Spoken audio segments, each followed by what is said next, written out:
ఒక పెన్షన్ ఇచ్చాం, ఒక రేషన్ ఇచ్చాం, తల్లికి వందనం ఇస్తాం, ఆర్టీసీ బస్సుల్లో ఉచితంగా ప్రయాణ సౌకర్యం ఇస్తాం, మీ పిల్లలకు ఉద్యోగాలు ఇచ్చే బాధ్యత తీసుకుంటాం.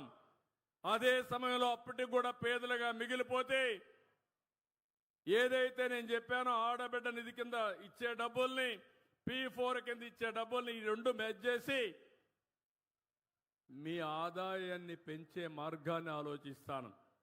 మీ పిల్లల్ని బాగా చదివించే ఆలోచన చేస్తాం. మీ జీవితాల్లో వెలుగు తేవడానికి నేను పనిచేస్తానని మరొక్కసారి మీ అందరికీ హామీ ఇస్తున్నా. ఆ కార్యక్రమం కింద వచ్చా. నేను చేసే కష్టం నా కోసరం కాదు, లేకుంటే ధనవంతుల కోసరం కాదు. నిర్భాగ్యులుగా ఎవరైతే ఆర్థిక ఇబ్బందుల్లో ఉండి 3 పూటలు భోంచేయలేకపోతున్నారో మీ కడుపు నిండా భోంచేసే వెసులుబాటు చేయాలని, మీ జీవితాల్లో వెలుగు రావాలని, మీ జీవన ప్రమాణాలు పెంచాలని చెప్పి నేను ఆలోచిస్తున్నా. అది చేస్తానని చెప్పి మరొక్కసారి తెలియజేసుకుంటూ, ఈరోజు సమయం కూడా తక్కువగా ఉంది. మళ్ళా పార్టీ ఆఫీస్ మీటింగ్ ఉంది.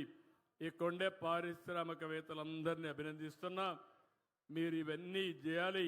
ఈ బంగారు కుటుంబాలను కూడా మీరు అడాప్ట్ చేసుకొని ఈరోజు కలెక్టర్ గారికి ఆదేశాలు ఇస్తున్నా, ఎమ్మెల్యేలు ఎంపీలకు ఆదేశాలు ఇస్తున్నా.